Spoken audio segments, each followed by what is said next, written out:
Salut l'équipe, nouvelle vidéo, j'espère que vous allez bien. Bon, je suis fracassé, je viens de me réveiller. Regardez-moi, il commence vraiment à faire froid. Donc là, je sais pas si vous arrivez à voir, l'herbe elle est gelée. Il fait combien? On commence à être dans des températures négatives. Bon, ça sera aussi l'occasion de tester mes gants d'hiver. Et je vous dirai ça dans une prochaine vidéo. Bon, je prends mon petit déjeuner vite fait, je m'habille et on monte sur la moto. À toutes. Bon les gars, il y a même pas une dizaine de jours, en fait, j'ai eu un accrochage avec une petite mamie. Donc sur une manœuvre de dépassement en agglomération, j'ai entrepris une manœuvre de dépassement et la petite mamie au dernier moment, elle met son clignot, elle tourne. Elle fait pas ses contrôles, donc elle me voit pas arriver et moi j'ai à peine le temps de freiner. Donc heureusement je roulais pas vite, on était à basse vitesse vu qu'il y avait du trafic. J'étais à 20 km/h. Donc je la vois direct empiéter sur ma voie pour tourner. Donc j'ai à peine le temps de freiner. Et du coup, le choc, il n'était pas du tout violent. Le choc, honnêtement, on s'est toussé, j'étais quasiment à l'arrêt, tu vois. Mais bon, les motos avec la voiture, sont rentrés en contact. Donc, il y a eu du dégât au niveau de la carrosserie. Un peu aussi sur ma moto, je vais vous montrer ça. Donc, bon, là, je sais pas trop, mais je suis tombé plusieurs fois en off-road. Donc là, au niveau de l'assurance, je ne l'ai pas signalé. C'est surtout, en fait, au niveau du clignotant. Donc là, il est complètement harassé. Le câble a été complètement harassé. Donc, je l'ai remboîté. Sauf que donc là il fonctionne pas vu que les câbles ont été harassés et je l'ai remboîté dans la carrosserie. Le clignotant tient grâce à la carrosserie, mais la carrosserie, je sais pas si vous arrivez à voir ici, vous voyez ici la carrosserie a été fendue, donc c'est complètement con parce que le clignotant a pris quelques traces, mais c'est pas très grave pour une moto qui fait du tout-terrain.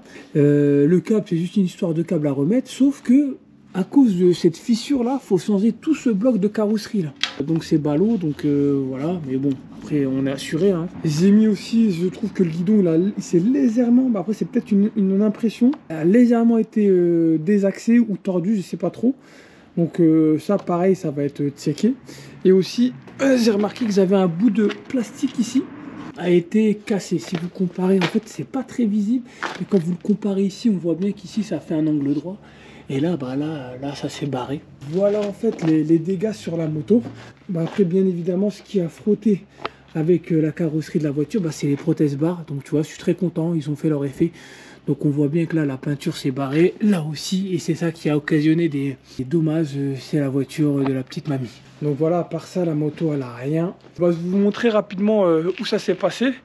Et après, je vous parlerai de mon deuxième accident que j'ai eu. Bon là, j'étais vraiment un jeune permis. Ça faisait 6 mois que j'avais le permis. Et il s'est passé un truc de zinzin.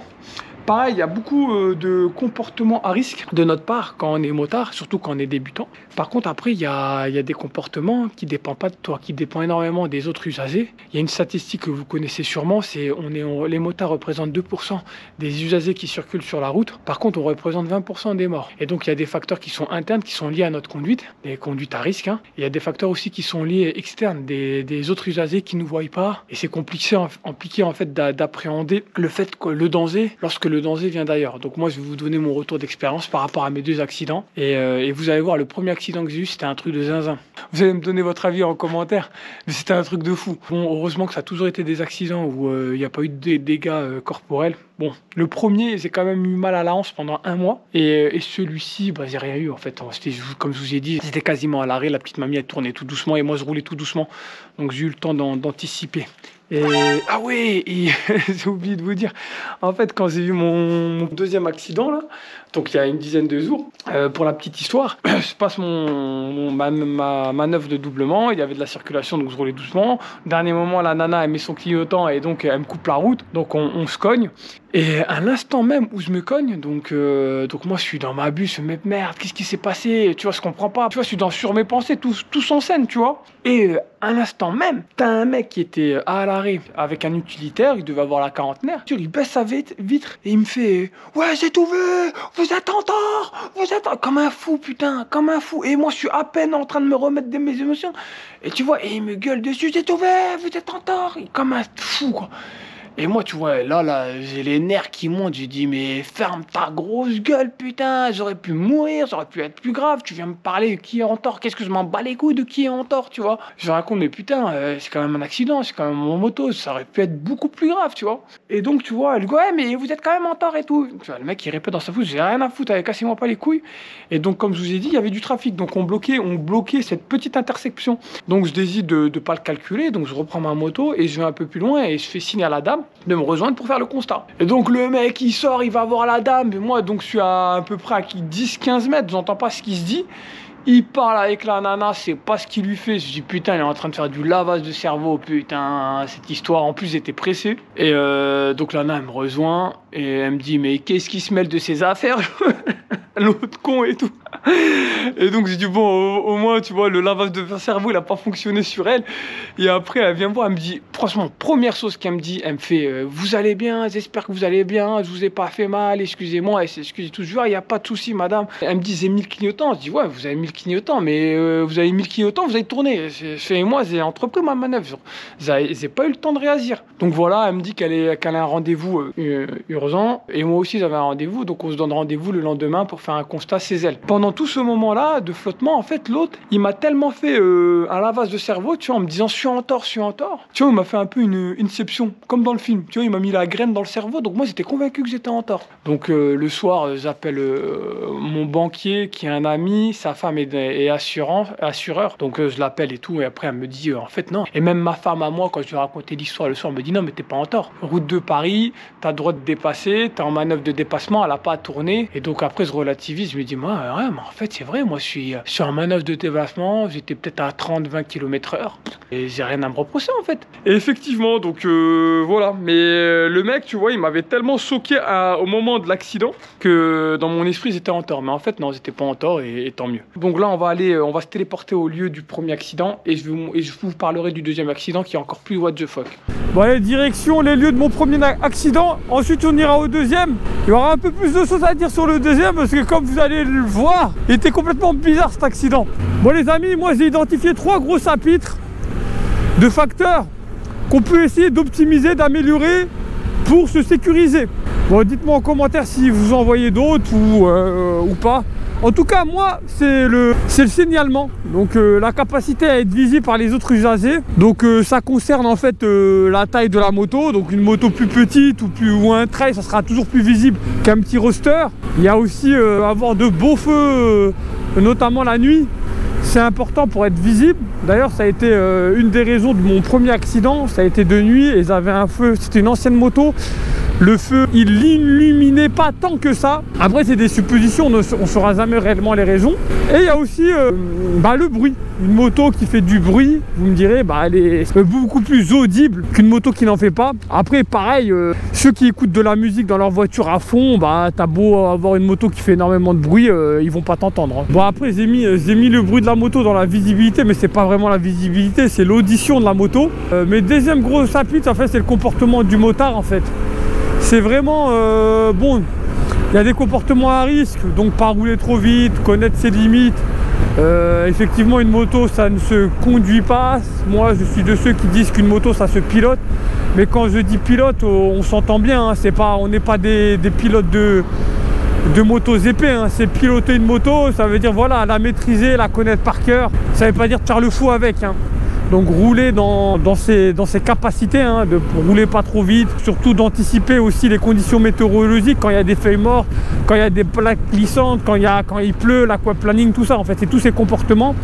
Et après, c'est de conscientiser que les autres usagers nous ne voient pas. J'avais vu une vidéo à l'époque quand je préparais mon permis moto, donc je regardais des vidéos YouTube, et il y avait une personne âgée qui était à la retraite, qui faisait de la moto, et lui, de son expérience, il disait « Je n'ai jamais eu d'accident, il conduit depuis plus de 40 ans, et il n'avait jamais eu d'accident de sa life. » Et lui, son principe, c'était tous les autres véhicules autour de lui étaient là pour le tuer. Donc il présupposait que tout le monde voulait le tuer. Il prenait tout le temps excessivement des marques de sécurité, il se collait pas aux voitures, il évitait les trafics et tout. Donc il avait un comportement hyper prudent, même surprudent, qui l'a conduit à n'avoir aucun accident durant 40 ans de conduite, et il disait qu'il roulait régulièrement.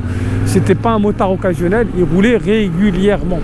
Donc là on vient de passer au lieu de mon premier accident. Je vais faire demi-tour comme ça vous compreniez un peu mieux ce qui s'est passé. Voilà la famille, on se rapproche du lieu d'accident. Donc c'était exactement ici. Donc je roulais tranquille, pépère, là, comme ça boussonnait un peu, c'était pas à l'arrêt, ça circulait, mais c'était à basse vitesse. Donc je fais ma manœuvre de doublement ici, exactement, donc je double tranquille à cette allure. Et là, la nana, elle déboîte ici.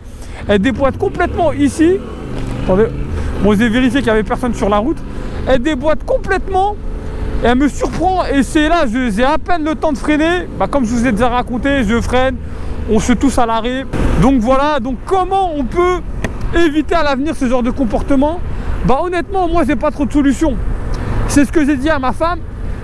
Le plus important dans ce genre d'accident, c'est la vitesse. Et en général, quand tu fais de l'interfile ou quand tu fais des manœuvres de dépassement comme ça en agglomération, ce qu'il faut conscientiser, c'est de rouler doucement parce qu'on ne sait jamais. Moi, j'accepte le fait que quelqu'un sorte de sa voie et vienne me collisionner. Ça, c'est quelque chose c'est un concept que j'ai accepté. Donc, c'est un risque que j'ai accepté et que j'envisage. Pourquoi je l'accepte? Parce que je me dis toujours que c'est à basse vitesse. Donc, au pire... bon, la moto, voilà, accident matériel et potentiellement je me casse un bras, une jambe, je sais pas. Mais c'est pas avec ce genre d'accident, je l'espère, hein, après je peux me tromper, c'est pas avec ce genre d'accident que mon intégrité physique sera atteinte, tu vois, c'est ce que je me dis. Mais après, si vous avez des astuces pour éviter ça, voilà, ça peut être un des principes que je vous ai énuméré. Une moto qui fait plus de bruit, peut-être que si elle faisait plus de bruit, la petite mamie, elle m'aurait entendu. Après, peut-être que la petite mamie n'entend pas très bien, tu vois. Peut-être que la personne qui déboîte, qui fait pas gaffe, aurait eu de la musique à fond dans sa voiture, on sait pas. Donc je sais pas. On a beau être vigilant, moi je pense que le plus important c'est la vitesse sur ce genre de situation. Si j'étais arrivé à 50 km/h, j'aurais pas eu le temps de freiner et le soc m'aurait éjecté de la moto, serais passé par-dessus la voiture, tu vois. Bah, j'ai hâte de savoir ce que vous en pensez, l'équipe.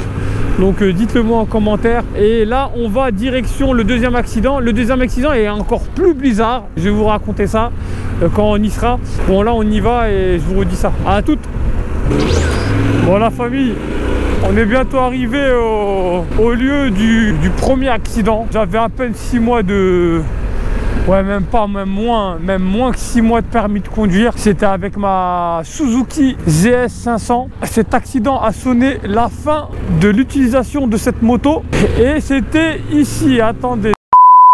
Bon, la famille, ça fait plusieurs fois que je fais cette vidéo. Bon, en fait, à chaque fois, je m'aperçois que ça arrête de filmer. En fait, je viens de remarquer que j'ai un problème avec ma batterie de GoPro. C'est la première fois que ça m'arrive. Pourtant, elle est à moitié pleine, donc elle est à 50%, mais elle se coupe. Donc là, ça fait 2 fois que je recommence. Donc là, j'ai changé la batterie, j'en ai mis une autre. Je suis à l'arrêt pour vraiment vérifier que ça continue à filmer. Et bon, tout ça pour vous dire que mon deuxième accident est arrivé ici. J'étais avec ma Suzuki GS 500. Donc je venais d'avoir à peine le permis. Donc ça faisait, quand c'est arrivé au bout de 4 mois, même pas, ouais, un truc comme ça, ouais, je vous dis 6 mois, mais c'était plutôt autour de 4 mois. Donc c'était un soir, donc j'arrivais par cette route pour aller tout droit, et je me rappelle très bien, il n'y avait pas de voiture de stationnée, et je vois un mec venir sur ce stop, et il crame ce stop là. Donc je me dis merde, il m'a pas vu, il crame le stop en plus, donc je freine, il empiète sur la voie opposée à la mienne, et il s'arrête en plein milieu de la route. Donc je me dis, bah en fait, il a dû s'apercevoir que j'arrivais, et donc il a décidé de freiner, de s'arrêter en plein milieu de la route pour me laisser passer. Bon, c'est pas la solution idéale, mais je me suis dit ok, je remets un filet de gaz en pensant qu'il s'est arrêté pour me laisser passer, et en fait pas du tout.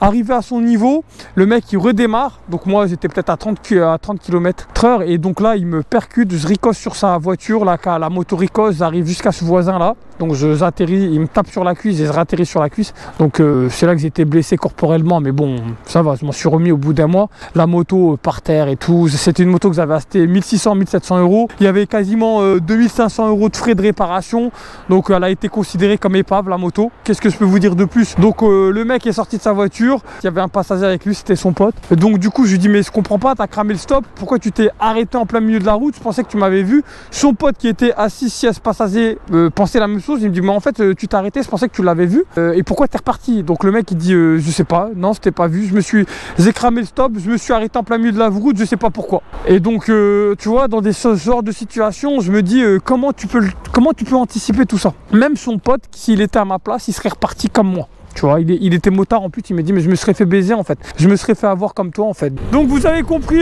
mon premier accident qui était le plus what the fuck on va dire. Donc la morale de cette histoire, c'est ne jamais anticiper ce que les gens pensent ou ce que les gens vont faire, parce que c'est là où tu te fais niquer. Moi, l'enseignement que j'en ai tiré, bah, si je vois quelqu'un cramer un stop et qui s'arrête en plein milieu de la voie, bah, je repars pas. Pas de confiance. Tout comme l'enseignement du youtubeur, je sais plus c'était quelle scène, c'était il y a très longtemps, c'était quand je passais mon permis moto que j'avais vu ça sur YouTube, qui disait toute personne susceptible de rouler avec vous ne vous voit pas et donc est là pour vous tuer.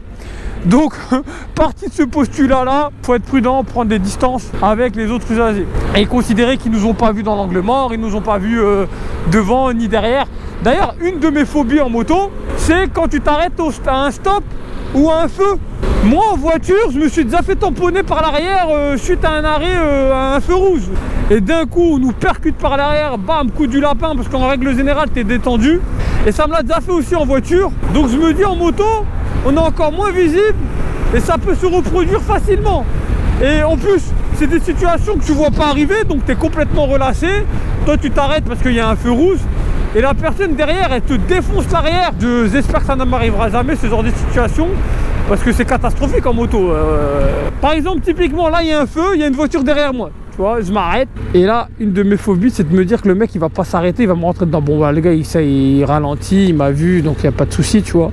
Mais je pense même dans des situations comme ça, quand tu t'arrêtes dans un feu, faut quand même rester vigilant et te dire potentiellement celui qui est derrière toi, il t'a pas vu, donc faut être prêt à réagir. Ça va peut-être être trop tard pour esquiver, mais au moins de se gainer et de se préparer au choc, que de se faire prendre par surprise. Et là, tu te prends un coup du lapin. Bon voilà, c'était un thème de vidéo qui est pas très joyeux, mais quand même ça fait partie de notre vie en tant que motard, d'appréhender ce genre de situation.